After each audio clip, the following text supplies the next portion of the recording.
Guys দেখো আজকে আমরা গেছিলাম হাবড়া স্টেশনে। আগের দিন বাচ্চার বিরিয়ানি খেয়েছিলাম, ভালো লেগেছিল, খুব তারিফ আলুটা করেছিলাম। দেখাও কি অবস্থা। আর সেই দিন মানে ভালো লেগেছে বলে আজকে আবার গেছি, পার্সেল নিয়ে এসেছি।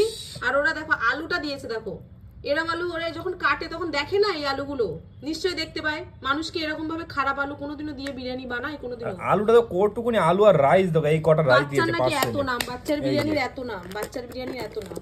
খোলো এটা, খোলো খোলো এটা। এই দেখো এই ভাঙা আলু দিয়েছে, তা একটা আলু আসতো না। আলুর ভেতরটা দেখাও, এই তো পুরোই খারাপ। আলু কেউ দেয় নাকি?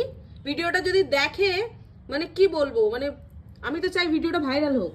মানুষকে এইভাবে এরা খাওয়াচ্ছে, এইভাবে খাওয়াচ্ছে সত্যি। আবার এইবার ফুড ব্লগাররা এদের আবার মানে ভাইরাল করছে, সে করুক, ভাইরাল খাওয়ার করুক, মতো না একদম। কিন্তু তাই বলে মানুষকে এরকম এরকম আলু, পচা আলু দিয়ে খাওয়াই বিরিয়ানি কেউ এই আলু? খাওয়া যায়? এটাই আলুটা এরম আলু অবস্থা, দেখে না পুরো মানুষ? পাথর কাটার মতো সময় আলু। দেখতে পাইনি চোখে যে যে কাটছিল তার কি চোখে কি শশা মানে দিয়েছে দেখো, এক পিস শশা, খালি অনলি এক পিস শশা দিয়েছে।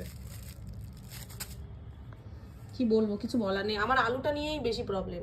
সেটা 80 টাকা হিসেবে কম দিক সবকিছু, কিন্তু ভালো দেবে তো নাকি?